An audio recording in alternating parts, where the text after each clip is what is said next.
Hi, hello. In this video today, I will be making Vogue Pattern 8561, a simple summer skirt I've been wanting to make for a while. I found some beautiful fabric, so I'm excited to get going and see how it comes together. My name is Linda. I'm an actor and writer living in New York, and I have started making my own clothes a few years ago, and I really enjoy it. And I have an overall goal to create a wardrobe that is really reflective of how I feel, what I want to wear, my own style, which I'm still figuring out all the time. I learned to sew when I was a girl, and then I didn't sew for years, and I came back to it a few years ago, and I've just been really enjoying it. It's such a great creative outlet for me, and I'm, as I said, working toward a wardrobe that when I open my closet, I just want to put everything on, and when I do put them on, there's that feeling of being in your own skin and being really comfortable and feeling like yourself. I've always been enamored of high fashion and clothes, and so I continue to look around at everything that's out there and follow fashion and try to take inspiration from all of that and figure out my own way to create pieces that I love. And I also am interested in improving my own skills and improving my tailoring and pattern making and just continuing to grow with all of this. I've recently made a few things that I really love. The Aurelia dress is so beautiful. It feels so good on. I've worn it a few times. I think I'll have it for a long time. The pattern was a bit complicated. They have a video sew along, which really helped. It's fully lined, but the cuffs are amazing. And it did all come together. It was challenging, but I'm so glad I did it. I made the Mitchell trousers in gray and a sort of medium weight gray cotton, which I have worn a ton. I will put links below to all the patterns I'm referring to. I made a jumpsuit, which was super challenging, out of this gorgeous, rich black and red velvet that I found. I get most of my fabrics from Mood Fabrics in New York. I made this shirt that I'm wearing that I wear all the time. It's the cuff top. I will be posting videos in the future as I continue to sew and figure out how to dress myself. So onward with the skirt. I'm excited. I hope it turns out.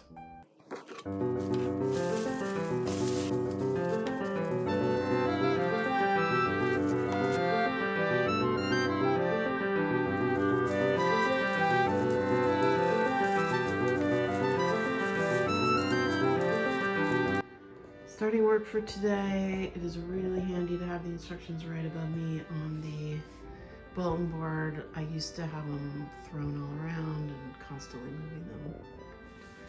I love my new sewing room table. Good morning, Barbie.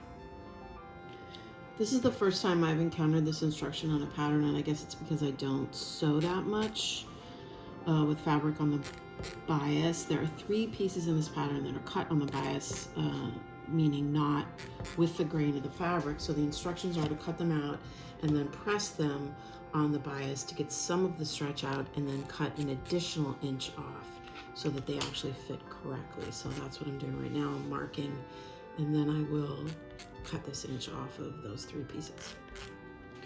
I just sewed the middle front to the left front on the skirt, and I am making French seams for this entire skirt so that the inside is really clean.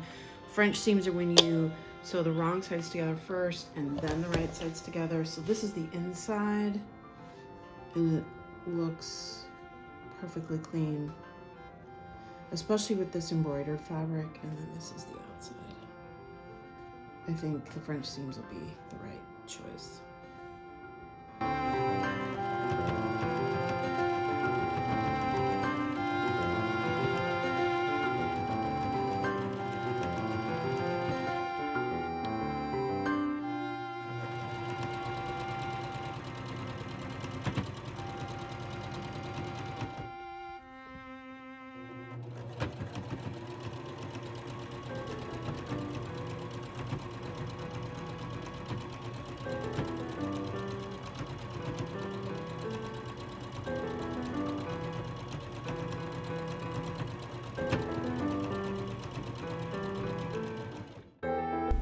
I am pinning the right front to the lower right front, wrong sides together first in order to make the front seam, and then right sides together.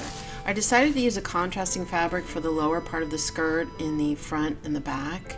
I've been really inspired by the designer Erdem. They mix patterns in such a rich, beautiful, maximalist way that I love. What I'm doing is not as complex as these pieces, but it certainly is inspiration for me and something I'd like to continue to evolve as I create my own pieces.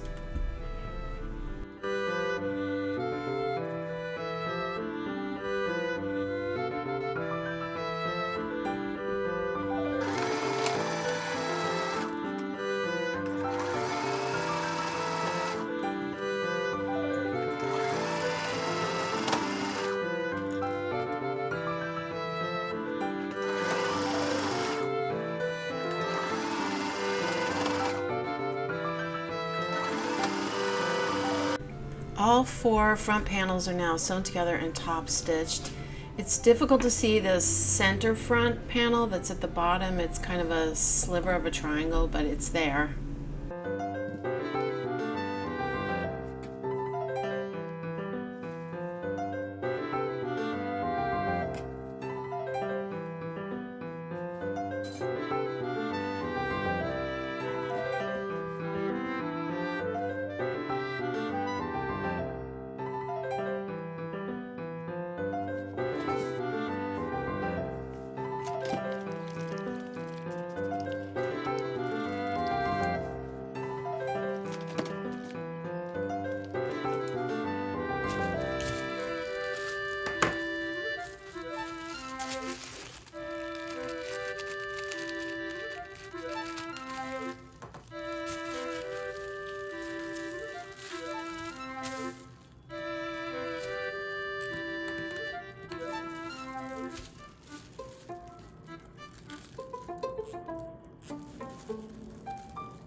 Trying to put in the zipper, and I'm reading the directions and they are oddly complicated. I put in many zippers, but I'm not sure if I should follow them because there's some detail here that they want me to do that I'm not getting, or if I should just put in the zipper the way I always have.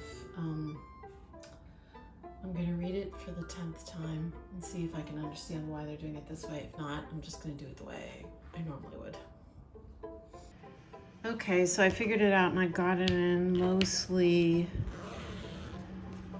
using the instructions.